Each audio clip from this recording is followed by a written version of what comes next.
itu merupakan suatu kajian dalam berbagai bidang ilmu yang dilakukan dengan membandingkan berbagai unsur-unsur dalam kebudayaan. Nah, penelitian lintas budaya ini tuh mengarahkan pada interaksi antara individu dalam kelompok budaya yang berbeda.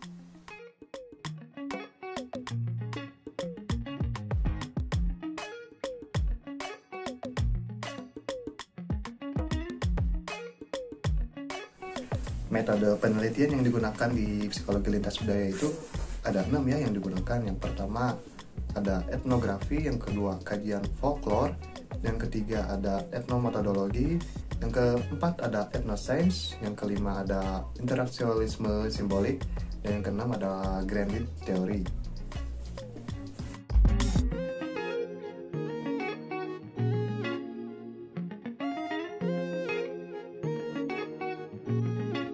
Penelitian etnografi merupakan penelitian untuk memahami cara orang-orang berinteraksi dan bekerja sama melalui fenomena kehidupan sehari-hari. Nah, etnografi ini tidak memandang budaya sebagai produk, melainkan sebagai proses. Penelitian ini dilakukan dengan cara mengumpulkan data secara sistematik melalui observasi partisipan. Dan ini bertujuan untuk menguraikan budaya secara holistik, baik aspek budaya, spiritual, dan material.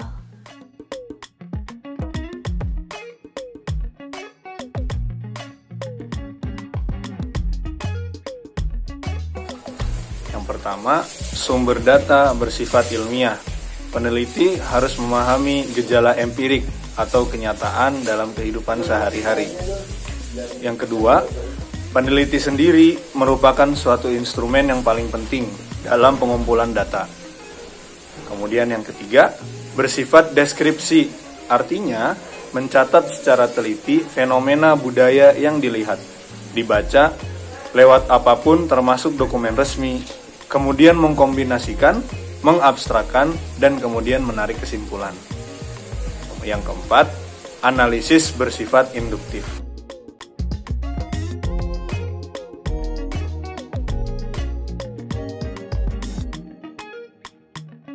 Folklore merupakan salah satu bentuk tradisi masyarakat. Kajian folklore berarti meneliti bentuk tradisi yang ada di masyarakat. Adapun tahapan penelitiannya yaitu yang pertama pengumpulan data, yang kedua yaitu pengklasifikasian, dan yang terakhir yaitu penganalisisan.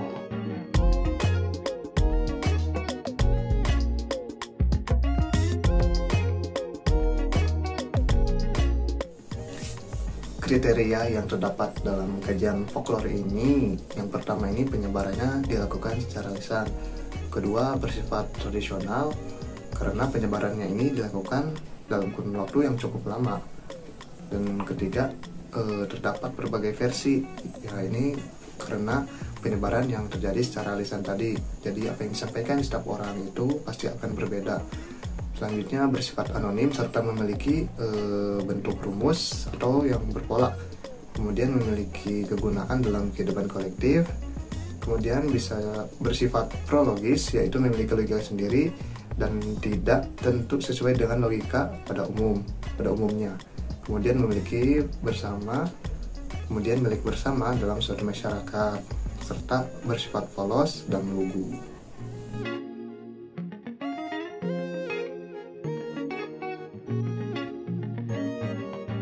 Etnometodologi merupakan cara pandang kajian sosial budaya masyarakat sebagaimana adanya. Nah, dalam metode etnometodologi ini memfokuskan bagaimana para pendukung budaya dalam memandang dan menjelaskan individu maupun kelompok dalam memahami kehidupannya.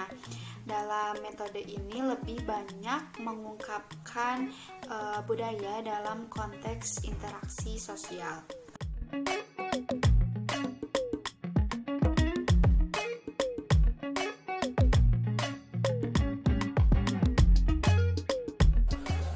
Ilmu yang mempelajari atau mengkaji sistem pengetahuan dan tipe-tipe kognitif budaya tertentu.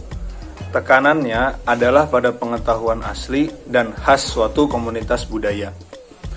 penelitian etnosains terhadap fenomena budaya berbasis etno dan atau folk, pangkal kajian selalu berpusat pada pemilik budaya. Pengumpulan data menggunakan pengamatan dan wawancara. Setelah data terkumpul, pengklasifikasian dan atau kategorisasi dapat dilakukan oleh peneliti. Kategorisasi tersebut sebaiknya ditunjukkan kepada informan.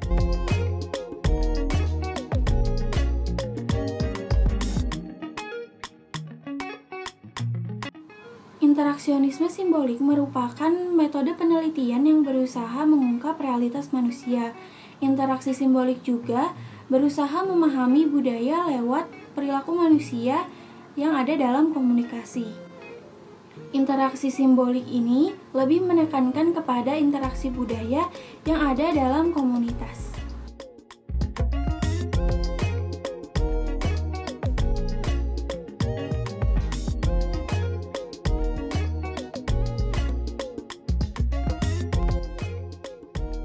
Cara pemaknaan yang dilakukan metode interaksionisme simbolik yang pertama yaitu terjemahan yang dilakukan dengan cara mengalih bahasakan pengungkapan asli penduduk menjadi tulisan. Yang kedua yaitu aktivitas penafsiran yang dilakukan sesuai dengan latar belakang dan konteksnya sehingga terangkum konsep yang jelas. Yang ketiga yaitu ekstrapolasi dengan menggunakan kemampuan daya pikir manusia untuk mengungkap di balik yang tersaji. Yang terakhir yaitu kegiatan pemaknaan yang menuntut kemampuan integratif indrawi, kemudian daya pikir dan akal budi peneliti.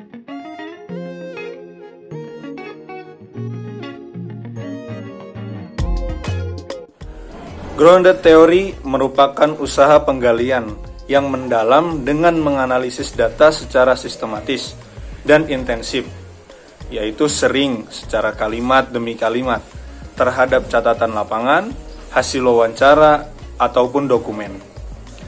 Grounded theory merumuskan teori-teori baru tentang budaya atas dasar data yang berbentuk kenyataan. Teori tersebut akan lebih mengakar pada budaya yang bersangkutan karena lahir dari kebudayaan tersebut, dan kelak bisa dimanfaatkan ulang untuk kebudayaan tersebut.